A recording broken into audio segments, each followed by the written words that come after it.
ఏదైనా ఒక సక్సెస్ రావటానికి ఆలస్యం అవుతుందేమో కానీ అది నిజంగా అభిమానులకు ఎలాంటి చిత్రం కావాలి అని అనుకున్నట్టయితే కనుక ఆ చిత్రాన్ని ఒక దర్శకుడు తీస్తే ఎలా ఉంటుంది, అది ఓజీలా ఉంటుంది. అయితే ఈ రోజే రిలీజ్ అయినటువంటి చిత్రానికి సంబంధించి ఒక తొలి రోజు మాత్రమే సక్సెస్ మీట్ ని ఏర్పాటు చేశారంటే అభిమానులు ఎంత ఆకలిగా ఉన్నారు పవన్ కళ్యాణ్ గారి మాస్ ఎలివేషన్స్ చూడటానికి అని చెప్పటానికి.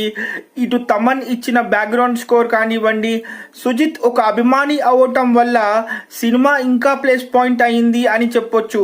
అయితే దీనికి సంబంధించి 90s లో ఉన్నటువంటి అండర్ వరల్డ్ బ్యాక్ డ్రాప్ ని తీసుకుని పవన్ కళ్యాణ్ గారి స్టైలింగ్ కానివ్వండి, ప్రస్తుతానికి సినిమాలో ఉన్న ఎలివేషన్స్ కానివ్వండి, నిజంగా దాదాపు ఒక 6 సంవత్సరాల తర్వాత అభిమానులకు ఎలాంటి ఒక ఫీస్ట్ కావాలో ఆ ఫీస్ట్ ఓజీ ఇచ్చింది అని చెప్పొచ్చు. బాయ్.